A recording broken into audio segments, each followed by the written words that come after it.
Será que você foi galificada também? Bom, hoje a gente vai falar do filme Wicked, ou mais precisamente da Galinda, ou Glinda para os íntimos. Bom, o filme Wicked, ele acontece no primeiro ato, tá? Esse arco de personagem que eu vou falar hoje. Mas também ele é a história anterior daquele filme, o maravilhoso mágico de Oz. Não sei se é assim que fala, o mundo de Oz. Eu não cheguei a assistir o filme antigo, né, do mundo de Oz, mas eu vi algumas referências, vi vários vídeos contando sobre esse filme, sobre a história lá da Dorothy e afins. Mas eu gostei muito do Wicked, mas principalmente do figurino da Glinda. E hoje a gente vai falar do figurino dela.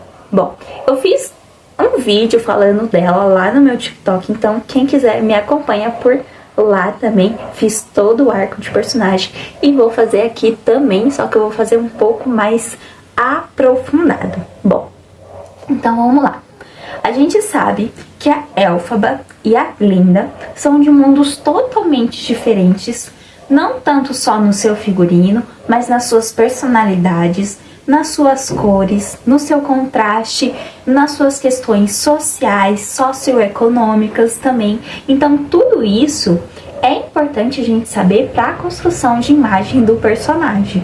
E principalmente a gente sabe que isso vai refletir no seu figurino, né? Tanto que eu vim mais a caráter aqui de Glinda. Se vocês gostarem desse tipo de vídeo falando sobre o figurino, sobre o arco de personagem, né, e como a imagem ela é toda construída na trajetória do personagem, eu vou trazer aqui também o da Elphaba, porque ambas são o oposto uma da outra, tanto em personalidade, quanto figurino, quanto cores, né?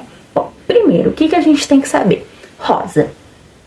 A gente sabe que rosa é a cor da Glinda, né?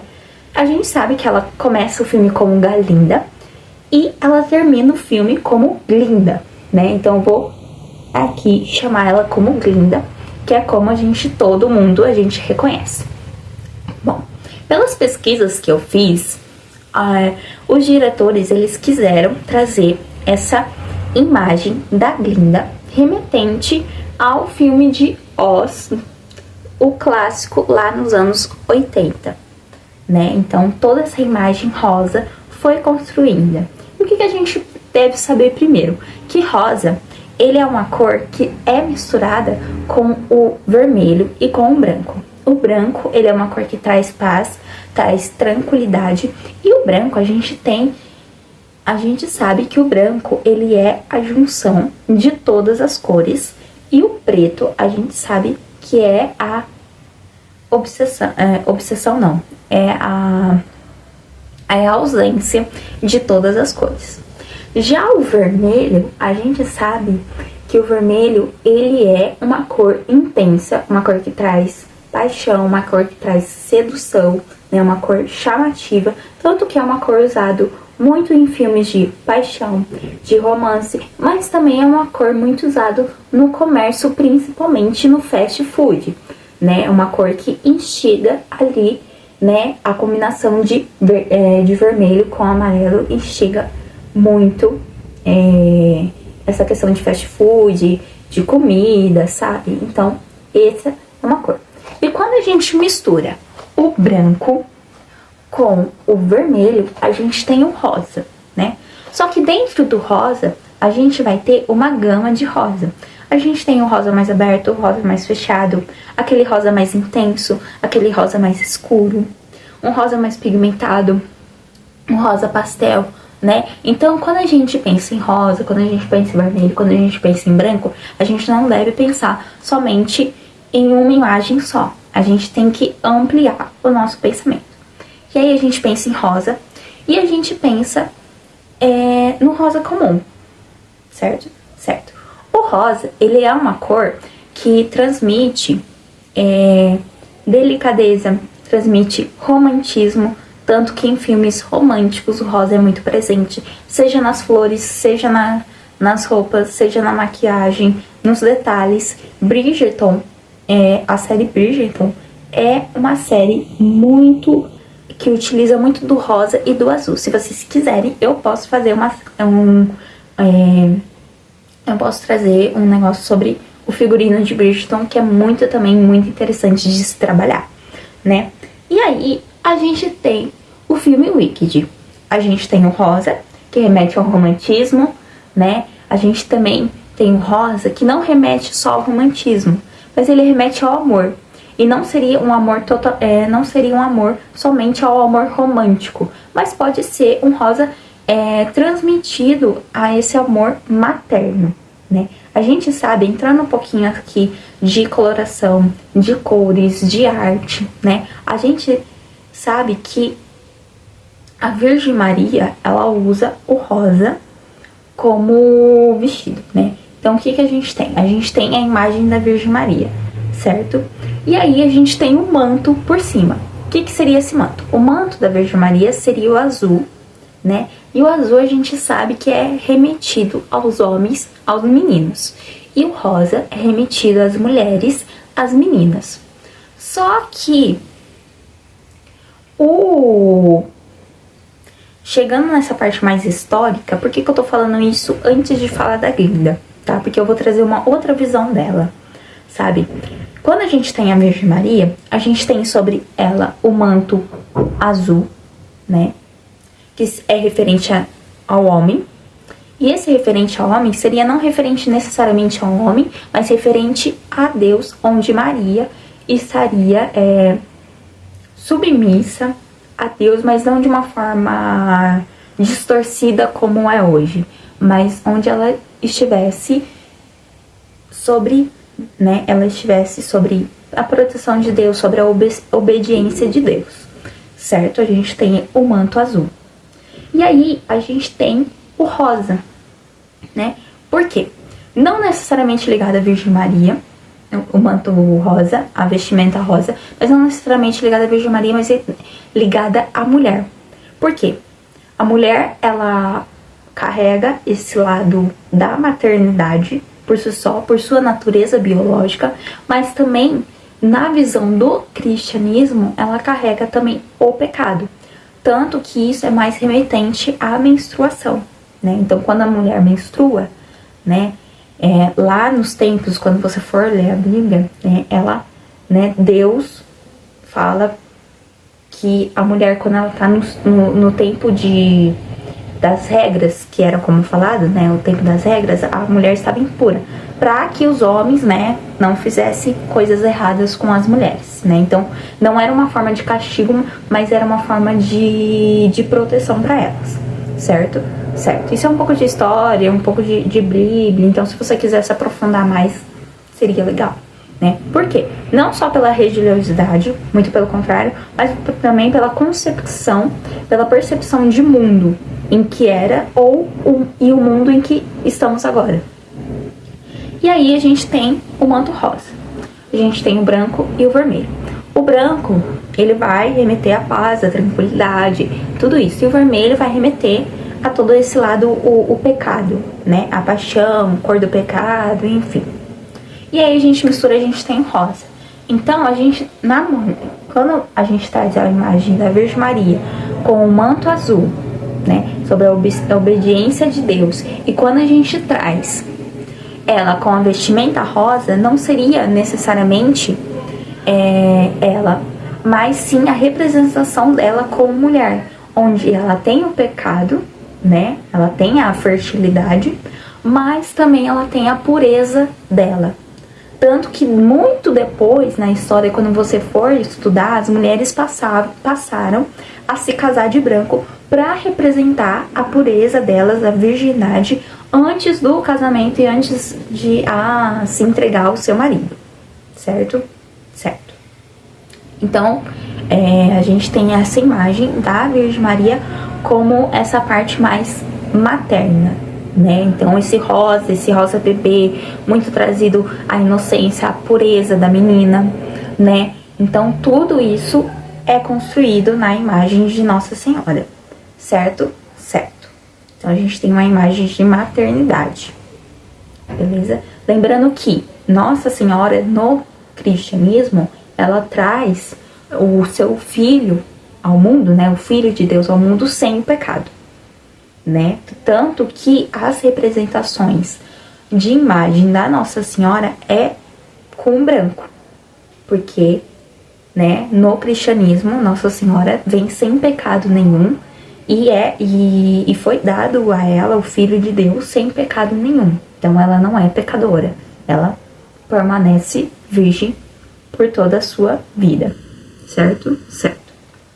Mas trazendo para a linguagem de dias de hoje, né, a gente tem essa imagem também com o rosa, né, trazendo essa mistura do pecado com a pureza, que quando a mulher tem filho, assim, trazendo a sua fertilidade e a sua pureza juntos, beleza? Beleza.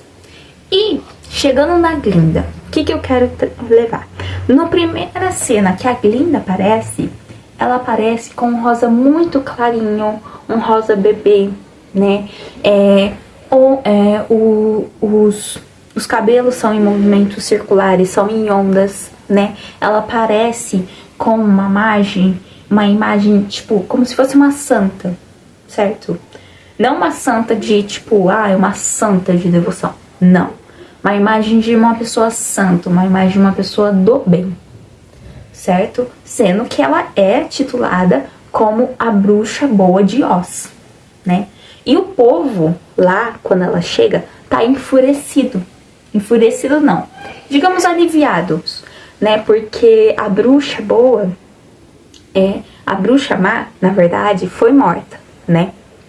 E aí, a gente tem o entusiasmo do povo. E ela chega com aquela imagem, com aquela construção de imagem plena, calma, rosa, mas não um rosa forte de mulher. É um rosa assim, que eu diria um rosa mais de maternidade, sabe? Remetido àquela mãe materna que acolhe os seus filhos. Então, por isso que eu falei da Virgem Maria antes. E da imagem da mulher que era associada no passado, né? Por isso que eu falei do vermelho, do branco, do pecado, né? E da imagem depois dela, depois do casamento, como mãe, como auxiliadora ali da casa. Então a Glinda, ela vem naquele arco, naquela bola, e você vê que é algo bem sutil, são elementos na imagem dela bem sutis, né? E ela traz essa imagem como se ela fosse uma santa, como se ela fosse uma pessoa do bem, e ela chega e acalma o povo de Oz, falando do tipo, olha, eu estou aqui para avisar que o bem venceu, que o mal acabou, né? E eu sou a bruxa boa de Oz, né? Então ela não traz aquela imagem, eu não vejo ela como uma imagem de heroína, né? Eu vejo ela como uma imagem, tipo, como se ela fosse uma mãe, trazendo essa imagem de maternidade para acolher o povo de Oz, que estava apavorado, né? Então perceba os detalhes no arco da personagem, como é construído, né? Não só os detalhes das suas roupas, mas também os detalhes dos seus gestos, né? Então você vê que ela chega bem plena, bem calma. As pessoas perguntam as coisas para ela e ela responde com clareza, né? Ela não responde como se ela estivesse julgando de fato a Elfaba, que é o contraste totalmente dela. Não, ela não julga, ela pelo contrário, ela só fala a verdade, né? Ela fala os fatos, né? Claro que ela fica triste pela amiga dela, mas veja como que esse arco, ele é construído ao longo do tempo, né? Tanto que quando o filme volta no passado, quando eles estão lá na universidade, né? Você vê que os tons de rosa entre ela transita, né? Quando ela chega, ela tá com um tom mais rosado, ela tá com um ar mais delicado, ou até mesmo é um rosa que você percebe que é o rosa que ela quer que o povo veja ela, mas não o rosa verdadeiro dela. Como assim o rosa verdadeiro? Pode perceber, em cenas em que exige mais da personagem Glinda, em cenas que exigem mais com que ela se abre, e cenas que exigem mais com que a Glinda tome, permita-se expandir mais a sua personalidade, mostrar a sua verdadeira personalidade mais cômica, mais doidinha e afins, o rosa dela fica mais concentrado, fica mais intenso. Tanto que quando ela canta popular, quando ela dança com a Elphaba, em outras ocasiões também, você pode ver que o rosa dela fica um rosa mais intenso. Por quê? Você vê que ela tá mais segura de si naquele momento e ela sabe que ela pode demonstrar verdadeiramente a sua personalidade. Mas quando ela tá à frente do público, ela deixa o seu rosa mais suave para que as pessoas se sintam mais confortáveis de se aproximar dela e também para que tenha uma aceitação maior por parte do povo que está observando ela, né? Então veja como esse arco de personagem é construindo, né? E veja que quando ela está à frente do público, quando ela está na frente de todo mundo, ela tem uma personalidade bem mais doce, bem mais do tipo acolhedora, do tipo quando a Elphaba chega, ela fala: eu vou te ajudar, se quiser eu posso te ajudar, né? Trazendo essa imagem mais acolhedora, trazendo essa imagem de que ela é uma pessoa boa e que ela está ali para acolher o povo. Por isso que eu falei da imagem de Nossa Senhora, fiz uma semelhança, não quer dizer que é a mesma coisa, pelo amor de Deus, mas fiz uma ligação, sabe? Então, tanto quanto que ela aparece, a primeira cena que aparece ela anunciando para o povo de Oz que a bruxa má foi morta, né? Ela aparece com essa imagem não de heroína, no meu ver, mas sim de uma mãe acolhedora ali para tranquilizar o povo que estava enfurecido, que estava, né, nervoso. Então você vê como que é a construção da imagem, e isso é muito interessante. E não só nos gestos, então você pode ver também nas roupas, então isso transita muito. No cabelo, um cabelo bem mais suave, né, um cabelo solto, mais suave, cores mais claras, né? E você pode ver a comunicação dela, principalmente quando ela está com o povo, quando ela está com o público, com os amigos, ela usa, o tom de voz dela muda. É um tom de voz mais doce, mais delicado, uma voz bem mais suave, que traz aquela tranquilidade e que fala: olha, eu tô aqui para te acolher, certo?